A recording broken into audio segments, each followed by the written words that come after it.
Hi guys, welcome back to atom to cosmos Telugu.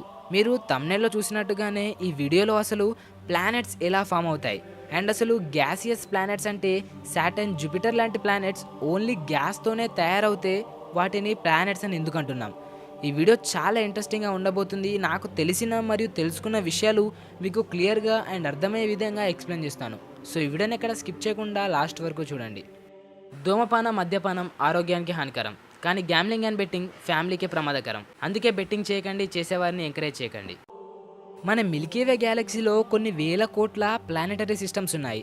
మరి అసలు ఈ ప్లానెటరీ సిస్టమ్ అంటే ఏంటంటే, ఏదైనా ఒక స్టార్ చుట్టూ కొన్ని ప్లానెట్స్, ఆస్ట్రాయిడ్స్, వాటి మూన్స్, కమెట్స్ తిరుగుతూ ఉంటే ఈ టోటల్ సిస్టమ్నే మనం ప్లానెటరీ సిస్టమ్ అంటాం. ఫర్ ఎగ్జాంపుల్, ఎర్త్ ఉండే సిస్టమ్ పేరు సోలార్ సిస్టమ్. అంటే సన్ అనే స్టార్ చుట్టూ ఈ 8 ప్లానెట్స్ అండ్ వాటి మూన్స్ అండ్ ఆస్ట్రాయిడ్స్ తిరుగుతున్నాయి కాబట్టి ఈ సిస్టమ్ని మనం సోలార్ సిస్టమ్ అంటాం. సోలార్లో సోల్ అంటే లాటిన్ లాంగ్వేజ్లో సన్ అని అర్థం. అందుకే మన ప్లానెటరీ సిస్టంలో సన్ అనే స్టార్ ఉంది కాబట్టి మన ప్లానెటరీ సిస్టమ్ని సోలార్ సిస్టమ్ అని అంటున్నాం. ఇంకో సింపుల్ ఎగ్జాంపుల్ తీసుకుంటే మన సోలార్ సిస్టమ్కి చాలా దగ్గర, అంటే 4.2 లైట్ ఇయర్స్ దూరంలో మాత్రమే, అంటే అప్రాక్సిమేట్లీ 39.7 ట్రిలియన్ కిలోమీటర్స్ దూరంలో ఉన్న స్టార్ ఏంటంటే ప్రాక్సిమా సెంచరీ. అండ్ ఈ స్టార్ చుట్టూ అరౌండ్ 3 ప్లానెట్స్ తిరుగుతూ ఉంటాయి. అండ్ ఈ ప్లానెటరీ సిస్టమ్ పేరు ప్రాక్సిమా సెంచరీ సిస్టమ్. అండ్ అలానే కెప్లర్ 90 అనే స్టార్ చుట్టూ 8 ప్లానెట్స్ తిరుగుతూ ఉంటాయి. ఈ ప్లానెటరీ సిస్టమ్ పేరు కెప్లర్ 90. అంటే దీన్ని బట్టి మనకు అర్థమైంది ఏంటంటే, ప్రతి స్టార్ ఒక సిస్టమ్ని ఫామ్ చేస్తుంది. మన గ్యాలక్సీలో కొన్ని వేల కోట్ల స్టార్స్ ఉన్నాయి, అంటే అన్ని వేల కోట్ల ప్లానెటరీ సిస్టమ్స్ ఉన్నట్టేగా. ఇప్పుడు మీకు ఈ ప్లానెటరీ సిస్టమ్ గురించి అర్థమైంది అనుకుంటున్నాను. అండ్ నెక్స్ట్ మనం అసలు ఈ ప్లానెట్స్ ఎలా ఫామ్ అయ్యాయో తెలుసుకుందాం. మరీ ముఖ్యంగా మన సోలార్ సిస్టంలోని ప్లానెట్స్ గురించి. నెబ్యులా అనే పదాన్ని మీరెప్పుడైనా విన్నారా? సరే, వినకపోయినా పర్లేదు, నేను ఇప్పుడు ఈ నెబ్యులా గురించి చాలా క్లియర్గా ఎక్స్ప్లెయిన్ చేస్తాను. అసలు ఈ ప్లానెట్ ఫార్మేషన్ ప్రాసెస్ ఎక్కడ స్టార్ట్ అవుతుందంటే, స్పేస్లో చాలా అంటే చాలా పెద్దగా క్లౌడ్ రూపంలో ఉన్న ఒక పదార్థం ఉంటుంది. అది కూడా గ్యాస్ అండ్ డస్ట్తో తయారైన పదార్థం. ఈ పెద్ద క్లౌడ్లోనే ప్లానెట్స్ బిగినింగ్ జరుగుతుంది. ఈ పెద్ద క్లౌడ్ అంటే ఈ జెయింట్ క్లౌడ్నే మనం నెబ్యులా అంటాం. ఇప్పుడు మనకి కామన్గా వచ్చే డౌట్ ఏంటంటే, అసలు ఈ నెబ్యులా లోపల ప్లానెట్స్ బిగినింగ్ ఎలా జరుగుతుంది, మరియు అసలు ఈ నెబ్యులాస్ని ఫామ్ చేస్తున్న డస్ట్ అండ్ గ్యాస్ ఎక్కడి నుంచి వచ్చింది. యాక్చువల్గా మన గ్యాలక్సీలో కొన్ని వేల కోట్ల స్టార్స్ ఉంటాయని మనం ఆల్రెడీ తెలుసుకున్నాం కదా. అయితే ప్రతి మనిషికి చావు పుట్టుక ఉన్నట్టుగానే ప్రతి స్టార్కి కూడా చావు పుట్టుక అనేది ఉంటుంది. ఒక స్టార్ ఎలా చనిపోతుందని సింపుల్గా చెప్పాలంటే, స్టార్లో హైడ్రోజన్ ఆటం బర్న్ అవుతూ హీలియం లాగా ఫామ్ అవుతాయి. ఈ ప్రాసెస్నే మనం న్యూక్లియర్ ఫ్యూజన్ అంటాం. ఆ తర్వాత హీలియం కూడా టోటల్గా బర్న్ అవుతుంది. ఆ తర్వాత కార్బన్, నియాన్, ఆక్సిజన్, సిలికాన్ లాంటి ఎలిమెంట్స్ కూడా టోటల్గా బర్న్ అయిపోతాయి. ఆ తర్వాత స్టార్ యొక్క కోర్లో ఐరన్ ఫామ్ అవుతుంది.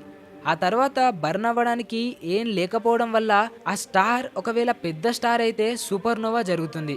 సూపర్నోవా అంటే చాలా పెద్ద స్టార్ యొక్క బ్లాస్ట్ అన్నమాట. అయితే ఇలాంటి స్టార్స్ బ్లాస్ట్ అయిన తర్వాత వాటి నుంచి డస్ట్ మరియు గ్యాస్ రిలీజ్ అవుతుంది. అప్పుడు ఈ మల్టిపుల్ స్టార్ యొక్క డస్ట్ మరియు గ్యాస్ ఒకదానితో మరొకటి కలిసి గ్రావిటీ వల్ల నెబ్యులా లాగా ఫామ్ అవుతాయి. ఇదంతా జరగడానికి అంటే ఒక స్టార్ యొక్క లైఫ్ టైం ఎంతంటే, అది చిన్న స్టార్ అయితే 10 బిలియన్ ఇయర్స్. ఎగ్జాంపుల్ ఏంటంటే సన్. అయితే సన్ పుట్టి ఇప్పటి వరకు 4.6 బిలియన్ ఇయర్స్ అవుతుంది.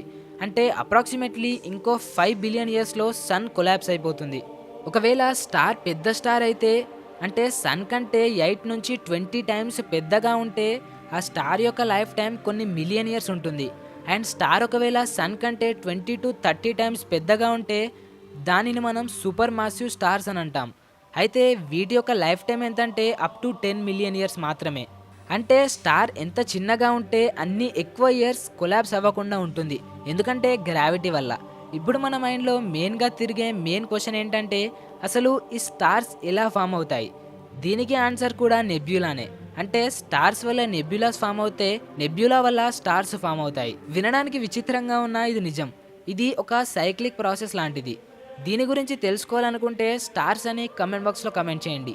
ఎందుకంటే ఈ వీడియో ప్లానెట్ ఫార్మేషన్ గురించి కాబట్టి ఈ స్టార్ ఫార్మేషన్ గురించి మనం ఇంకో వీడియోలో తెలుసుకుందాం.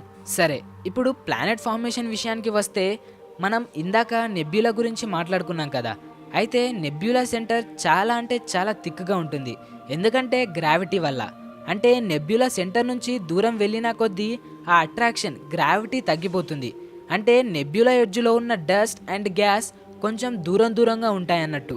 సింపుల్గా చెప్పాలంటే నెబ్యులా యొక్క సెంటర్లో ఉన్న డస్ట్ సాలిడ్ మాలిక్యూల్స్ లాగా దగ్గరగా ఉంటాయి అండ్ నెబ్యులా ఎడ్జ్లో ఉన్న డస్ట్ వాటర్ మాలిక్యూల్స్ లాగా కొంచెం దూరంగా ఉంటాయి. అయితే ఈ నెబ్యులా ఎడ్జ్లో ఉన్న డస్ట్ పార్టికల్స్ ఒకదానితో ఒకటి కలుస్తూ చిన్న చిన్న రాక్స్ లాగా తయారవుతాయి అండ్ ఈ చిన్న చిన్న రాక్స్ కూడా కొన్ని కిలోమీటర్స్ లెంతీ ఉంటాయి. అయితే ఇవి పెద్దగా అయినా కొద్దీ వాటి గ్రావిటీ పెరిగి ఇంకా పెద్దగా అవుతాయి అండ్ వీటినే మనం ప్లానెట్ ఎసిమల్స్ అంటాం. సింపుల్గా చెప్పాలంటే బేబీ ప్లానెట్స్ అన్నమాట. ఆ తర్వాత ఈ ప్లానెట్ ఎసిమల్స్ ప్రోటో ప్లానెట్స్ లాగా ఫామ్ అవుతాయి. అంటే ఇంకా డస్ట్తో కలుస్తూ పెద్దగా అవుతాయి అన్నమాట. ఆ తర్వాత ఇవి ఒక కంప్లీట్ ప్లానెట్ లాగా ఫామ్ అవుతాయి. ఇంకో ఇంట్రెస్టింగ్ విషయం ఏంటంటే ఈ ప్లానెట్ ఫామ్ అయ్యే ప్రాసెస్లో ఒకవేళ ఆ ప్లానెట్ని ఫామ్ చేసిన పార్టికల్స్ వేరే స్టార్కి దగ్గరగా గనక ఉంటే అది రాకీ ప్లానెట్గా అండ్ ఒకవేళ దూరంగా ఉంటే అది గ్యాసియస్ ప్లానెట్స్ లాగా ఫామ్ అవుతుంది. రాకీ ప్లానెట్స్ అంటే ఎర్త్ మార్స్ లాంటివి అన్నమాట అండ్ గ్యాసియస్ ప్లానెట్స్ అంటే జూపిటర్ సాటర్న్ లాంటివి. అందుకే రాకీ ప్లానెట్స్లో మనం కాలు నిలపొచ్చు, కానీ గ్యాసియస్ ప్లానెట్స్ లాంటి సాటర్న్ జూపిటర్ ప్లానెట్స్ మొత్తం గ్యాస్తోనే ఫామ్ అవుతాయి కాబట్టి జస్ట్ చూడగలం అంతే. దీని నుంచి మనకు అర్థమైంది ఏంటంటే మన ప్రపంచంలో ఉన్న ప్రతి జీవి ఈ స్టార్ డస్ట్తోనే తయారవబడింది. సో ఫ్రెండ్స్, ఇది ఈరోజు వీడియో నచ్చితే లైక్ చేయండి అండ్ కమెంట్ బాక్స్లో మీరు తెలుసుకోవాలనుకుంటున్న స్పేస్ టాపిక్ని కమెంట్ చేయండి. అందరం కలిసి తెలుసుకుందాం. ఇలాంటి స్పేస్ అండ్ డెప్త్ కంటెంట్ కోసం మన ఛానల్కి వెంటనే సబ్స్క్రైబ్ అవ్వండి. సో మళ్ళీ మనం మన నెక్స్ట్ వీడియోలో కలుసుకుందాం.